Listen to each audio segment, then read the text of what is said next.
उत्तर दक्षिण पूरब पश्चिम फिरदा दाणे दाणे नु सर्व कला सतगुरु साहेब की हरि आए हरि आणे।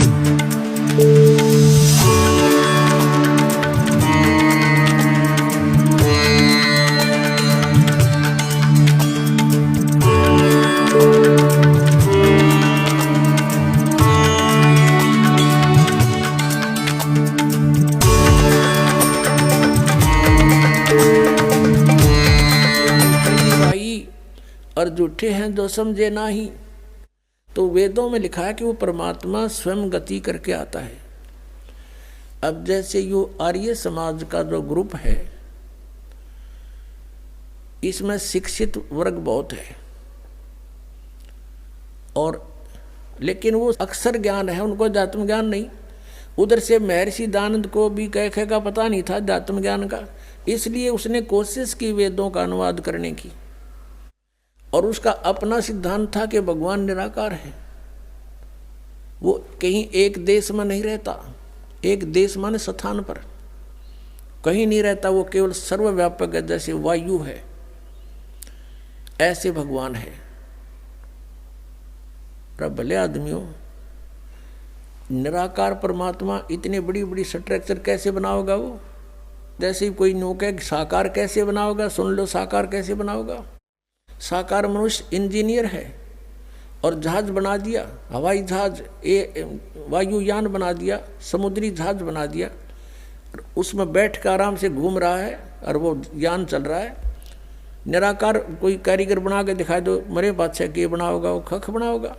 तो ऐसे परमात्मा मनुष्य सदृश है, उनकी वो अमित औजा है, उसकी शक्ति का कोई वार पार नहीं है। उनके वचन से सबको जो हो जाता है। जैसे आप हम देखा करते हैं जादूगर होते हैं, अपने मुख में एक छोटी सी गोली कंचा, इतना वो कंचा होता है, उस गोली को मुख में डालते हैं और थोड़ी देर में ओ करके इतना बड़ा मुस्कुद का डमू में तो पत्थर बना देते हैं, और नो पटक दे, पट्टा उठा के देख लो कति पत्थर है। तो उस जब एक जादूगर इतना कुछ कर सकता है, और वो तो परम जादूगर, वो तो सर्वशक्तिमान, एक वचन में सब कुछ कर दे। तो ऐसे ही उस परमात्मा की महिमा से हमने परिचित होना। उस परमात्मा ने कहते हैं एक शब्द में सब किया, सकल जमी आसमान, एक वचन में सब कुछ बना दिया। तो समर्थ है, उसको वो कुछ भी कर सकता है। तो वो जानकारी स्वयं ही आकर दी। अरे ये निराकार बताओ भगवान को, और वेद के साकार है, निराकार है, मनुष्य सदृश है वो। अपनात्माओं, इसलिए परमात्मा कहा करते, मोती मुक्ता दर्शत नाही, ये जग है सब अंदरे, दिखत के तो नैन चश्म, इनका फिरा मोतिया बंदरे। ये दिख है विद्वान पुरुष और महर्षि को हमें, इनका मोतिया बंद है। जिसका मोतिया बंद हो आंखों में, आंखें तो दिखाई देती हैं जैसे बड़ा स्वस्थ आंखें हैं, सब कुछ दिखता होगा, लेकिन वो नपट अंधा है जिसका मोतिया बंद हो गया दोनों आंखों में। तो परमात्मा कहते हैं कि तुमने ये महर्षि दिखाई दे हैं, गुरु ब्राह्मण दिखाई देते हैं, ये मंडलेश्वर, इनका मोतिया बंद हो रहा है, इन्हें अपने सदग्रंथों में लिखी हुई सच्चाई का नहीं पता। और फिर निराकार कहते। अब दिखाते हैं आपको परमात्मा की सारी स्थिति, देखिएगा। ऋग्वेद मंडल नंबर 9, ऋग्वेद मंडल नंबर 9 अब दिखाते हैं, और सूक्त नंबर 86। भगवान साकार है या निराकार है, वो कैसी लीला करता है। ये है ऋग्वेद मंडल नंबर 9, 10 इकट्ठा अनुवाद है। ये है सार्वदेशिक आर्य प्रतिनिधि सभा, महर्षि दानंद भवन, रामलीला मैदान, नई दिल्ली से ये प्रकाशित है। और ये मुद्रक है Prince offset printer, 1510 Pataudi house, Daryaganj, नई दिल्ली से ये छपा है, छपा खाना इसका ये। अब देखना, ये है ऋग्वेद मंडल नंबर 9 और सूक्त 86 का मंत्र नंबर 26। इसमें लिखा कि यज्ञ करने वाले यजमानों के लिए परमात्मा। यज्ञ करने वाले माने धार्मिक अनुष्ठान यानी साधना करने वाले यजमान माने भक्तों के लिए परमात्मा सब रास्तों को सुगम करता हुआ उनके विघ्नों को मर्दन करता है और उनको पवित्र करता हुआ और अपने रूप को सरल करता हुआ वह कांति में परमात्मा। यह लिखना था कबीर देव। कवि कोई भी सर्वज्ञ नहीं हो सकता जिसको सारा ज्ञान हो।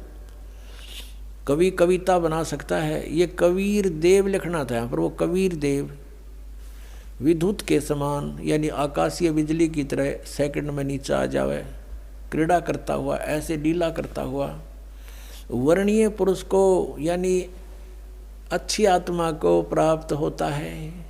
अच्छी आत्मा को आके मिलता है वो, जैसे आदरणीय धर्मदास जी को मिले, आदरणीय नानक साहिब जी को मिले, आदरणीय मुल्कदास साहिब जी को मिले, आदरणीय दादू साहिब जी को मिले, आदरणीय गरीबदास साहिब जी गांव छुरानी जिला दद्दर हरियाणा वाले को मिले, आदरणीय गीसा दास साहिब जी गांव खेखड़ा यूपी मेरठ वाले को मिले। तो अच्छे पुरुष को आकर प्राप्त होता है। वो कहाँ रहता हो भगवान? 27वें श्लोक में ऋग्वेद मंडल नंबर 9 और सूक्त नंबर 86 का 26 पढ़कर हम 27 में पा गए। इसमें इन्होंने ये जो निराकार मानते थे भगवान को और वेद बता रहे हैं वह परमात्मा प्रकाश पुंज को, परमात्मा को, जो परमात्मा ध्युलोक के तीसरे पृष्ठ पर विराजमान है वहाँ रहता है। तीसरे एक स्थान पर रहता है ध्युलोक के यानी उस तेजो में लोक सतलोक के एक स्थान पर, तीसरे स्थान पर विराजमान है, स्थान पर विराजमान है, वहाँ रहता है।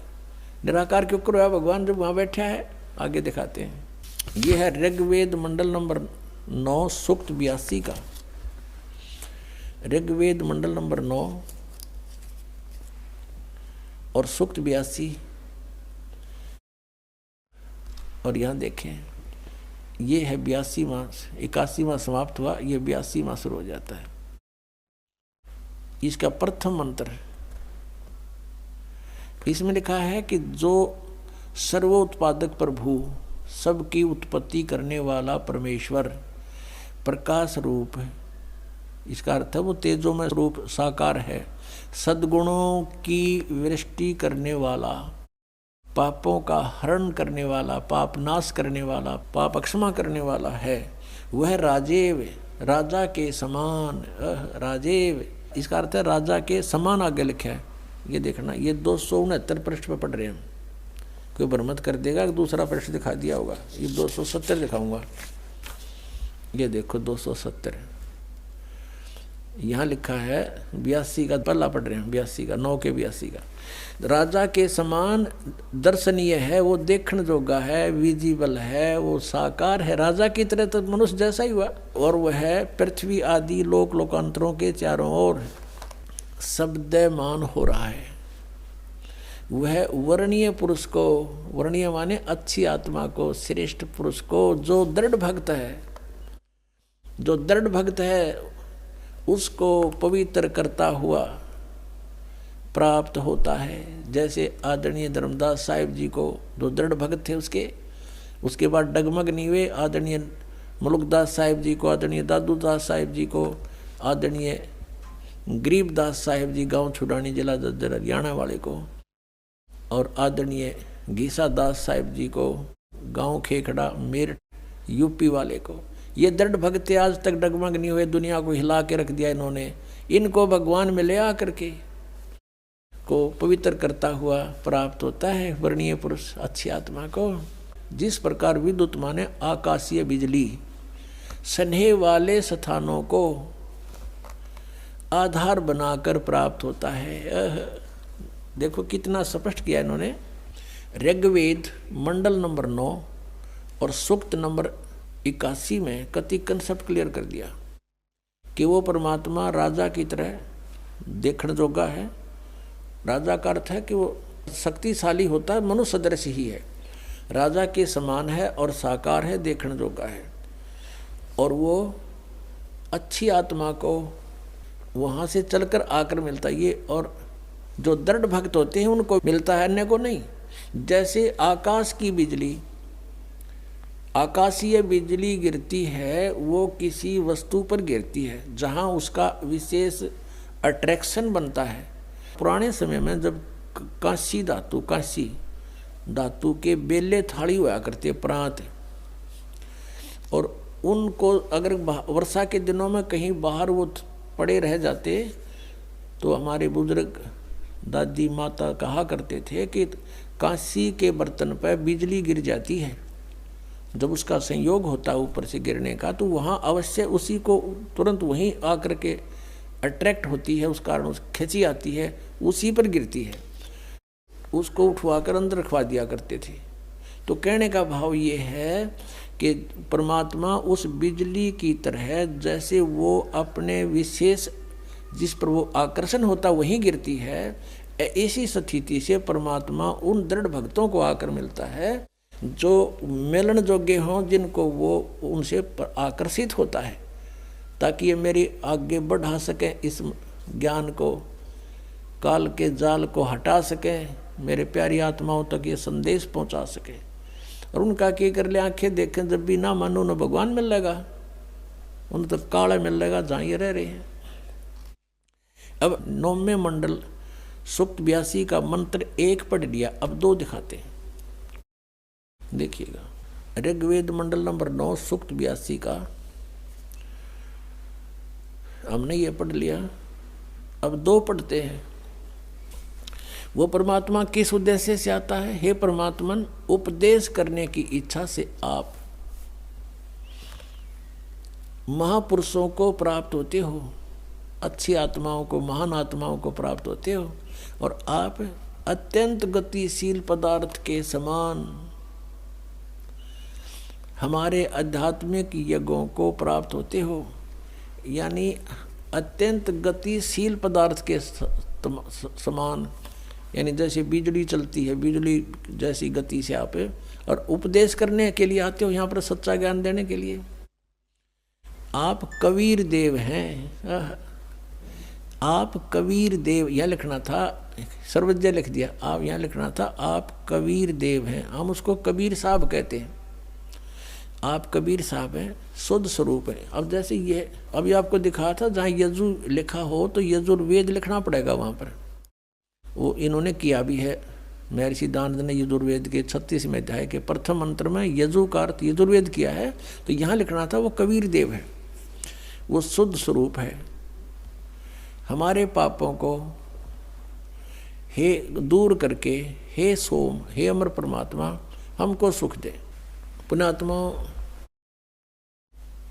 वेद पढ़े पर भेद न जाने, ये बात से पुराण 18। वेद पढ़े पर भेद न जाने, गुरु बिन काहु न पाया ज्ञाना, जो थो था बूछड़ मूड किसाना। गुरु बिन वेद पढ़े जो प्राणी, समझे न सार रहे अज्ञानी। ये अज्ञानी रहे, इन वेदों को पढ़ा करते, मैं ऋषि को आगे इन कक्का भी नहीं पता था। अब जैसे परमात्मा मनुष्य दृश्य ये सिद्ध होगा, राजा के समान देखने जोगा है, और वहाँ से गति करके आता है, जिन महापुरुषों को मिलता है, जिन महापुरुषों ने मिला उन्होंने बताया कबीर इज गॉड। वो कबीर देव काशी में हम सुल्तानी नानक तारे दादू को उपदेश दिया, जात जुलाहा भेद न पाया, वो काशी माए कबीर हुआ। आदरणीय गरीबदास साहिब जी गांव छोड़ानी जिला जद्दर वाले, जिनको भगवान आकर मिले थे, क्या कहते हैं गरीबदास साहिब ने फिर बताया है कि सर्व कला सतगुरु साहिब की, या दुनिया दा जीवन झूठा भूल गए मर जाने नू, और सर्व कला सतगुरु साहिब की हरियाए हरियाणे नू। वो परमात्मा हरियाणा में आए गरीबदास जी 280 वर्ष पहले, लगभग सन 1727 में, लगभग 300 वर्ष हो गए, 300 वर्ष से भी ऊपर हो गए। सन 1727 में परमात्मा आए थे, और सन 1866 में न सन 1966 में हरियाणा और पंजाब अलग हुए। जब हरियाणा क्षेत्र का नाम पड़ा था, यो हरियाणा प्रांत बनाया था। उससे भी कितने वर्ष पहले, 200-250 वर्ष पहले परमात्मा ने लिख दिया, बोल दिया था। गरीबदास साहिब जी ने कहा था कि हरि आए हरियाणे नू। उनके वचन से फिर यू हरियाणा क्षेत्र आज बनकर रहा, ताकि हम इस परमात्मा की वाणी को समझा सकें। अगर ये वाणी 200 वर्ष पहले बोलते, 100 वर्ष 50 वर्ष पहले से बोलते, तो कौन से कहाँ थे, हरियाणा था ही नहीं, जब नाम निशान नहीं था। तो ये हरियाणा बनवा दिया। ये भी वाणी हमारे को याद दिला दी कि हरि आए हरियाणे नू। इनको पता था मालिक का कि इस वाणी का कहाँ आवश्यकता पड़ेगी, किस समय में।